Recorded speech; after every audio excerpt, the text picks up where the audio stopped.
Hari ini di Bali, suasana TC Garuda memanas. 13 pemain baru resmi bergabung, Ole dan Elkan bakal menyusul. Resmi, daftar pemain abroad Timnas Indonesia untuk Piala AFF 2026 dirilis. Justin Hapner dan Marcelino Ferdinand jadi sorotan. Erick Thohir tegas, hajar Malaysia 3-0 bukan bukti Timnas U17 sudah hebat. Hari ini di Bali, suasana TC Garuda memanas. 13 pemain baru resmi bergabung, Ole dan Elkan bakal menyusul. Teman-teman penggemar berat merah putih di seluruh penjuru Indonesia, berikut kabar terhangat langsung dari lokasi pemusatan latihan.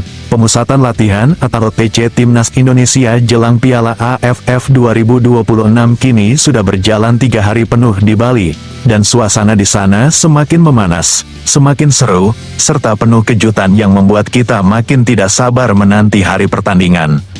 Satu berita yang paling mencuri perhatian hari ini adalah resmi ada 13 nama pemain baru yang baru saja meluncur dan bergabung bersama rekan-rekan lainnya di Bali. Kehadiran mereka membuat persaingan memperebutkan tempat di skuad utama semakin ketat, semakin menarik, dan pastinya memberikan pelatih John Hartman banyak pilihan berkelas.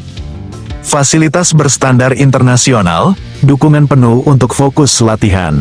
Perlu diketahui, ini adalah momen pertama kalinya John Hartman memimpin sesi TC jangka panjang di Bali United Training Center, yang berlokasi di Pantai Purnama, Gianyar. Tempat ini benar-benar istimewa, bukan hanya luas dengan pemandangan indah yang bisa menenangkan hati, tapi fasilitasnya pun setara dengan klub-klub besar di Eropa, belum lagi tempat menginap yang disediakan berupa hotel bintang 5, sehingga kenyamanan para pemain benar-benar dijamin maksimal. John Hartman sendiri mengaku sangat puas dengan persiapan yang telah diberikan. Ini adalah tempat yang sempurna untuk berkonsentrasi penuh. Ujarnya, lokasinya tertutup rapat, aman dari gangguan luar, hanya orang yang memiliki izin khusus saja yang boleh masuk. Jadi anak-anak bisa tenang dan fokus sepenuhnya mengasah kemampuan tanpa terganggu hal apapun. Rencana latihan Hartman, semua pemain harus bisa mencetak gol. Dalam wawancara eksklusif bersama awak media, Hartman membeberkan secara rinci kegiatan apa saja yang dijalani anak-anak Garuda sejak hari pertama tiba di Bali. Begitu tiba di lokasi, 2 hari pertama kami fokus sepenuhnya pada pemulihan kondisi dan penyesuaian fisik. Setelah itu barulah kami turun ke lapangan untuk berlatih dengan bola. Jelas pelatih asal Kanada ini, saya sudah mengamati karakter yang berbeda dari setiap pemain, dan nanti kami akan menggenjot semuanya habis-habisan, mulai dari ketangguhan mental, daya tahan fisik saat bergerak di lapangan, kemahiran teknik menguasai bola, hingga ketepatan penyelesaian serangan terakhir. Ada pesan yang sangat tegas dan menantang dari Hartman, saya ingin seluruh pemain bisa mencetak gol, tidak boleh hanya mengandalkan penyerang tengah saja. Dia juga menambahkan tujuan latihannya sangat luas, baik umpan lambung jarak jauh, maupun kerjasama 1-2 yang cepat dalam jarak pendek, semuanya harus dikuasai dengan baik. Tentu saja, taktik khusus untuk pertandingan nanti baru akan kami sampaikan secara bertahap. Dan kalimat yang paling tegas, siapapun yang kondisi fisiknya belum siap atau belum kuat menahan beban latihan ini, saya harus pulangkan. Target kami di Piala AFF kali ini sangat besar. Dari 50 nama yang kami panggil, nanti hanya tersisa 26 pemain terbaik yang akan dibawa ke turnamen.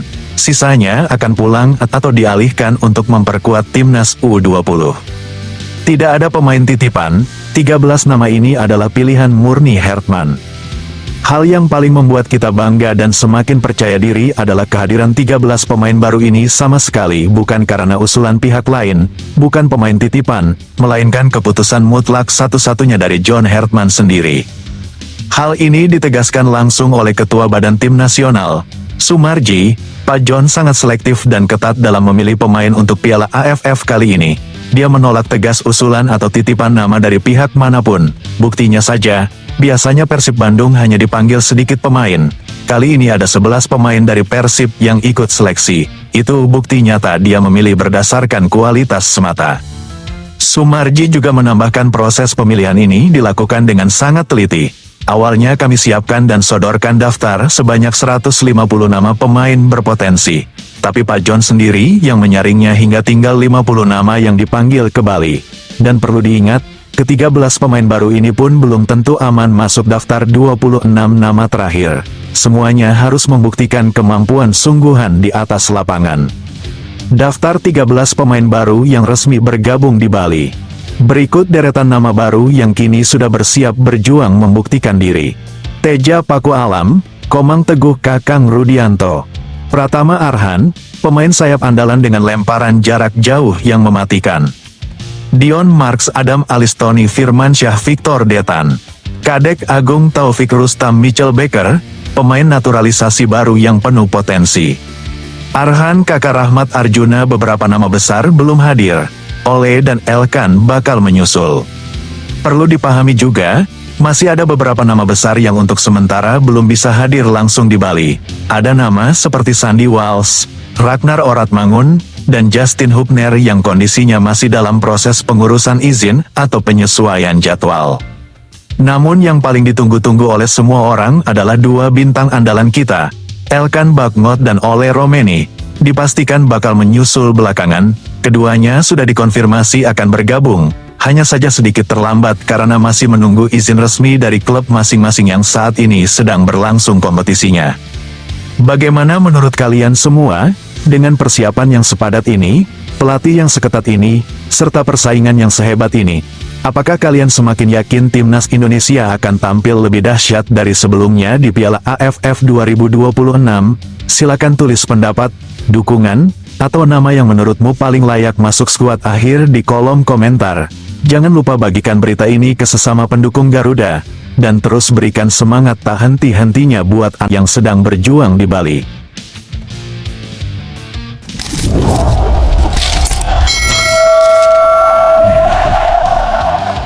Resmi, daftar pemain abroad timnas Indonesia untuk Piala AFF 2026 dirilis. Justin Hubner dan Marcelino Ferdinand jadi sorotan. Daftar resmi pemain timnas Indonesia yang berkarir di luar negeri resmi diumumkan sebagai bagian dari persiapan menjelang Piala AFF 2026. Kehadiran nama-nama seperti Justin Hubner dan Marcelino Ferdinand berhasil mencuri perhatian publik dan membuat publik bertanya-tanya siapa di antara mereka yang akan menjadi sosok pembawa harapan bangsa dalam medan tempur sepak bola Asia Tenggara yang penuh gengsi dan kompetisi ketat. Dalam sebuah perhelatan besar yang sangat dinantikan oleh jutaan penggemar sepak bola di seluruh penjuru tanah air, pelatih timnas Indonesia yang dikenal dengan visi dan misi ambisius, John Hartman, akhirnya mengumumkan secara resmi daftar nama-nama pemain yang berhasil masuk ke dalam daftar seleksi yang lebih besar atau yang biasa disebut wider squad. Daftar ini merupakan bagian dari persiapan untuk menghadapi turnamen Piala AFF 2026 yang akan berlangsung dengan penuh gairah dan intensitas tinggi, di mana setiap negara dari kawasan Asia Tenggara berlaga untuk membuktikan superioritas dan kedaulatannya di ranah sepak bola regional. Keputusan untuk memilih para pemain ini bukanlah keputusan yang mudah bagi Hartman beserta tim pelatihnya, mengingat daftar yang diumumkan bukan hanya terdiri atas nama-nama pemain lokal yang telah dikenal dan dicintai oleh penggemar sepak bola Indonesia, tetapi juga melibatkan sejumlah pemain berbakat yang saat ini menjalani karir profesional di luar negeri. Hal ini menunjukkan keseriusan timnas Indonesia dalam menggabungkan pengalaman internasional demi mengharumkan nama bangsa pada ajang bergengsi tersebut. Menurut Hartman dan tim pelatihnya, menggabungkan pemain yang berkarir di dalam negeri dan luar negeri adalah langkah strategis yang sangat penting. Pemain-pemain yang berkompetisi di luar negeri biasanya sudah merasakan atmosfer sepak bola kelas dunia yang penuh dengan tekanan dan taktik tinggi.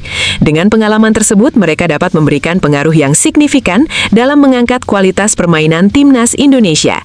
Selain itu, masuknya pemain-pemain luar negeri dalam wider squad ini juga menjadi sinyal kuat bahwa sepak bola Indonesia kini mampu melahirkan talenta-talenta yang kompetitif secara global. Hal tersebut secara tidak langsung menjadi bukti kemajuan sepak bola nasional yang terus berkembang dan tidak lagi hanya mengandalkan pemain lokal semata. Meskipun daftar 50 pemain yang masuk dalam wider squad ini sudah diumumkan secara resmi dan menjadi bahan perbincangan hangat di berbagai lini media, baik media cetak, elektronik maupun media sosial, sangat penting bagi kita untuk tidak terburu-buru merasa puas atau yakin bahwa seluruh pemain yang terdaftar tersebut otomatis akan menjadi bagian dari skuad final yang nantinya akan bertanding di lapangan hijau saat Piala AFF berlangsung.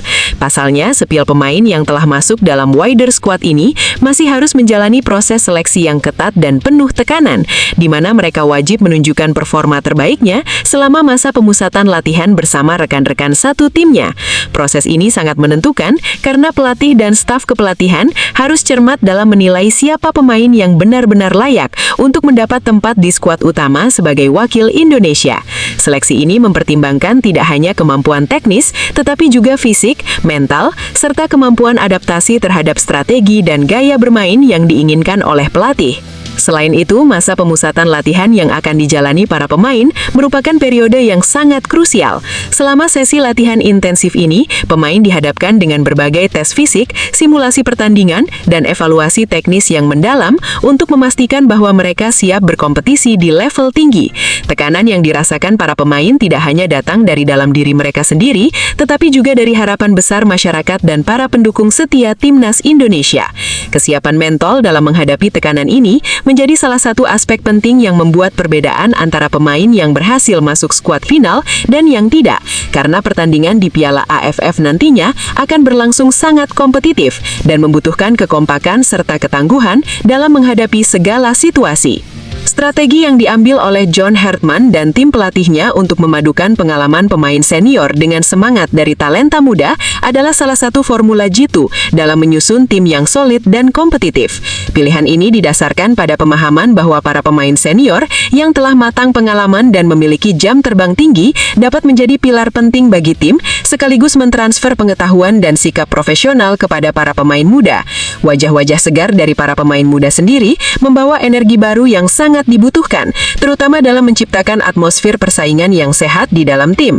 Kompetisi yang sehat antara pemain senior dan junior akan memacu peningkatan kualitas individu dan kolektif, sehingga dapat menghadirkan skuad terbaik yang tidak hanya siap bersaing secara fisik, melainkan juga memiliki mental juara yang kuat dan fisik yang prima. Piala AFF 2026 dijadwalkan akan berlangsung mulai tanggal 24 Juli hingga 26 Agustus 2026, dan di ajang tersebut akan diikuti oleh seluruh 11 negara anggota Federasi Sepak Bola Asia Tenggara (AFF), yaitu Indonesia, Malaysia, Thailand, Vietnam, Singapura, Filipina, Myanmar, Kamboja, Laos, Timor Leste, dan Brunei Darussalam. Kompetisi yang melibatkan banyak negara ini menjadikan Piala AFF sebagai salah satu turnamen yang sangat sengit dan penuh tegangan, karena setiap tim datang dengan persiapan matang dan ambisi besar untuk menjadi juara. Dalam konteks ini, Timnas Indonesia membawa target tinggi yang tidak boleh dianggap renteng. Mereka tidak hanya ingin lagi menjadi runner-up seperti pada kesempatan-kesempatan sebelumnya, tetapi menuntut diri mereka untuk tampil dengan semangat yang luar biasa, ngotot di setiap pertandingan, dan tampil sebagai juara demi mengangkat trofi bergengsi yang sangat diidam-idamkan oleh para pecinta sepak bola tanah air. Dari sekian banyak nama yang diumumkan dalam daftar awal ini, sosok Justin Hapner menjadi salah satu yang paling mencuri perhatian para pecinta sepak bola maupun analis profesional. Hapner adalah bek muda berusia 22 tahun yang berjuang keras membuktikan kemampuan di luar negeri, khususnya di klub Fortuna Sittard yang berkompetisi di Eredivisie, liga tertinggi sepak bola Belanda.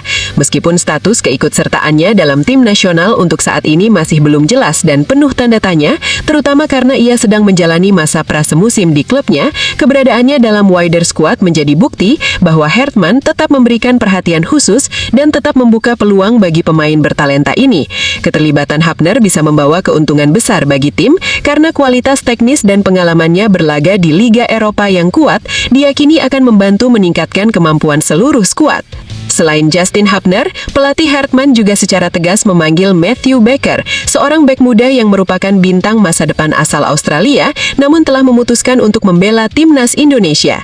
Baker yang baru berusia 17 tahun ini telah memulai debut internasionalnya bersama Timnas Senior Indonesia pada bulan Juni lalu, menandakan tingkat kepercayaan tinggi yang diberikan Hartman terhadap potensi luar biasa yang dimiliki pemain muda ini.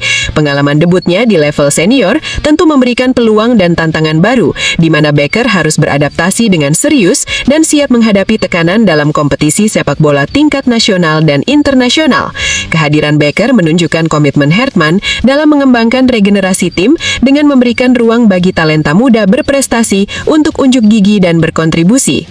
Memasuki era baru Timnas Indonesia, nama Marcelino Ferdinand pun kembali dipanggil untuk memperkuat daftar seleksi. Marcelino merupakan gelandang muda yang saat ini sedang menapaki karir profesional di klub Oxford United yang merupakan tim kompetitif di kasta ketiga Liga Inggris. Potensi dan kemampuan Marcelino sudah lama diakui sebagai aset penting yang akan membawa energi segar sekaligus kreativitas di lini tengah skuad Garuda selama ajang Piala AFF 2026.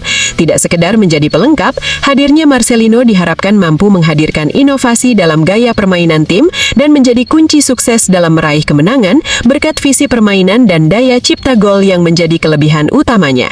Di sisi lain terdapat nama Michael atau Mitchell Baker yang juga berhasil masuk dalam daftar wider squad sebagai pemain yang tengah menjalani proses naturalisasi kewarganegaraan demi dapat memperkuat timnas Indonesia di masa depan.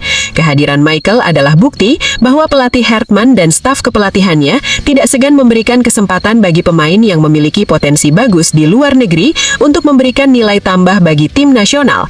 Namun proses naturalisasi dan adaptasi Michael tentu bukan perkara mudah. Dia perlu menyesuaikan diri dengan budaya sepak bola Indonesia yang memiliki gaya dan ciri khas tersendiri, serta memenuhi tuntutan fisik dan mental yang tinggi agar dapat tampil maksimal dan memberikan kontribusi positif.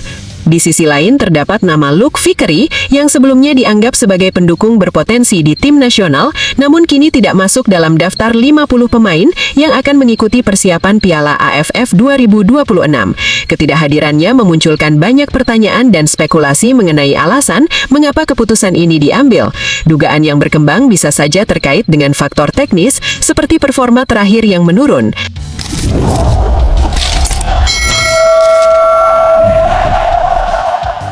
Erick Thohir tegas, hajar Malaysia 3-0 bukan bukti timnas U17 sudah hebat.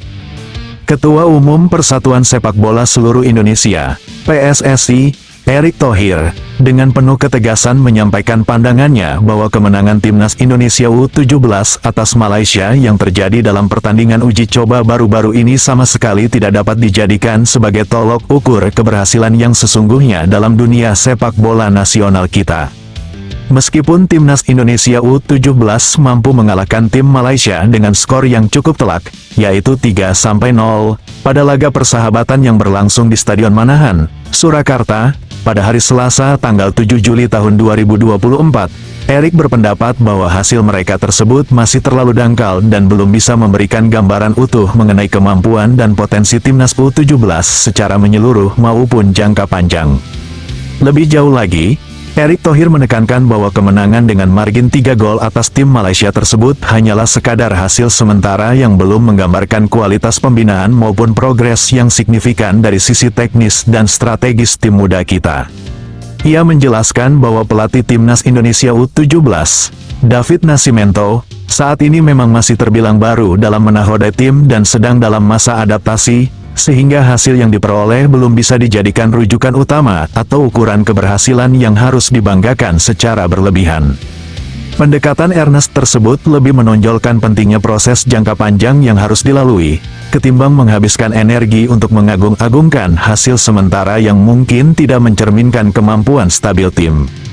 Dalam wawancara yang berlangsung di Stadion Mandala Krida, Kota Yogyakarta, Daerah Istimewa Yogyakarta, pada hari Rabu, tanggal 8 Juli tahun 2024, Erick secara tegas menyatakan bahwa penilaian atas pencapaian tim muda seperti timnas U17 memerlukan waktu dan pemahaman yang lebih mendalam terkait proses pembinaan dan perkembangan setiap pemain serta implementasi taktik pelatih. Ia menegaskan bahwa menyimpulkan keberhasilan hanya dari satu pertandingan saja merupakan sebuah kesalahan besar yang bisa menyesatkan arah pembinaan secara keseluruhan. Erick juga mengingatkan bahwa para pemangku kebijakan di PSSI bersama jajaran Exco telah sepakat untuk membagi fokus kepelatihan dengan pembagian tugas yang tegas, yakni John Hartman sebagai pelatih utama tim senior yang juga bertanggung jawab menjaga kesinambungan pembinaan pemain muda dari timnas U20 hingga U23. Erick juga menyoroti langkah konkret yang sudah diambil untuk mengimplementasikan komitmen tersebut, yaitu dengan mengangkat beberapa pemain muda yang berpotensi tinggi seperti Donny Trai Pamungkas dan Matthew Baker, kedua pemain yang masih berusia sangat muda yakni 17 tahun, untuk bergabung dan berkompetisi di level tim yang lebih senior. Ini bukanlah langkah yang dilakukan secara sembarangan atau tanpa perencanaan matang. melainkan strategi yang sengaja dirancang agar generasi dan pengembangan kualitas pemain dapat berjalan secara simultan, berkelanjutan, dan selaras dengan kebutuhan tim nasional secara menyeluruh. Dengan demikian, keberadaan para pemain muda ini di grup senior diharapkan dapat mempercepat proses adaptasi mereka terhadap tekanan dan tuntutan pertandingan tingkat atas. Namun, Erik dengan tegas menegaskan bahwa di bawah pengawasan dan arahan dari Technical Director Alexander Swiye dan seluruh struktur kepelatihan yang menangani kelompok usia U17 hingga U15, akan ada formula khusus yang disusun guna memastikan bahwa proses pembinaan dari tahapan paling muda hingga ke level dewasa dapat berjalan dengan ritme yang optimal dan tidak terganggu oleh fokus berlebihan pada kelompok usia yang sudah lanjut seperti U20 dan U23. Menurutnya, jika pembinaan hanya difokuskan pada kelompok usia yang lebih tua, maka proses generasi pemain akan terlambat dan Indonesia akan semakin sulit bersaing dalam level internasional yang semakin ketat dan kompetitif.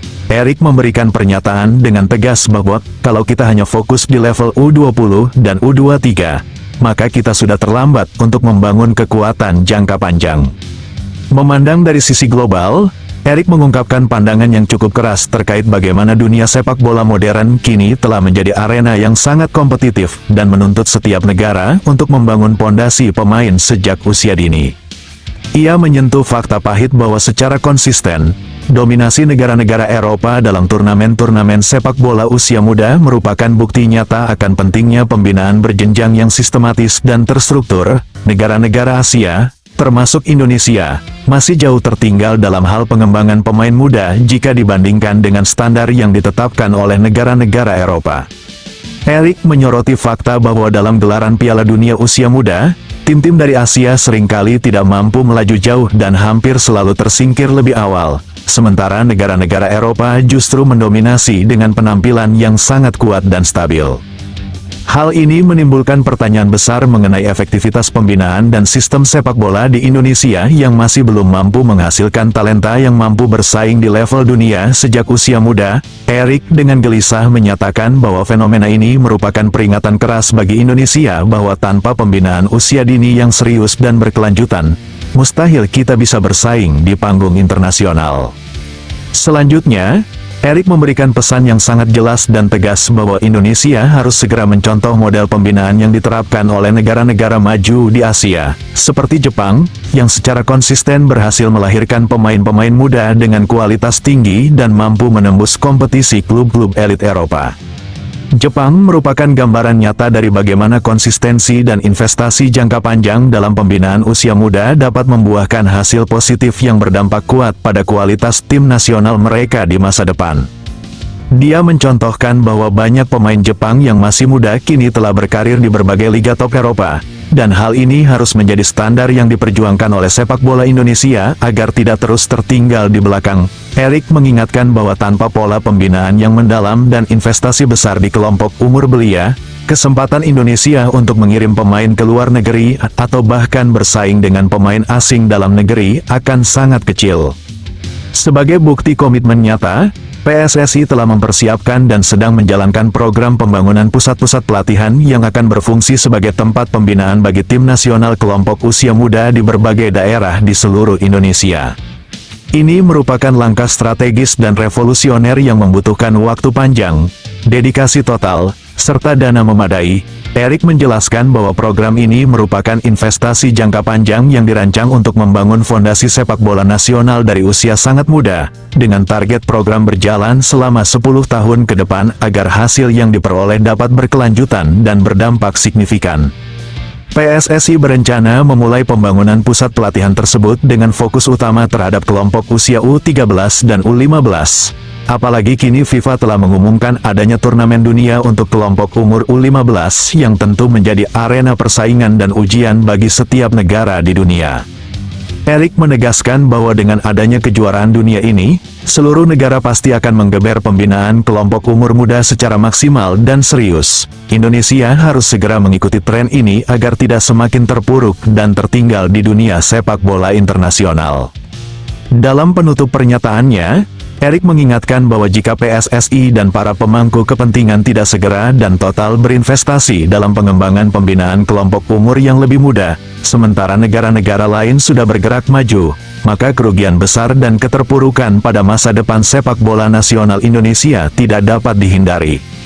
Erik menyampaikan pernyataan tegas bahwa fokus semata pada tim senior tanpa diimbangi perhatian serius pada pembinaan usia dini akan membuat sepak bola Indonesia kehilangan kesempatan penting untuk naik ke jenjang yang lebih tinggi.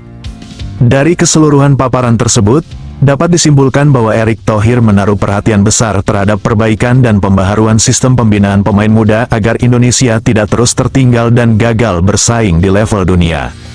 Situasi ini membutuhkan perubahan paradigma, pendekatan yang lebih ilmiah, serta kerja keras dan komitmen tinggi dari seluruh elemen masyarakat sepak bola di tanah air.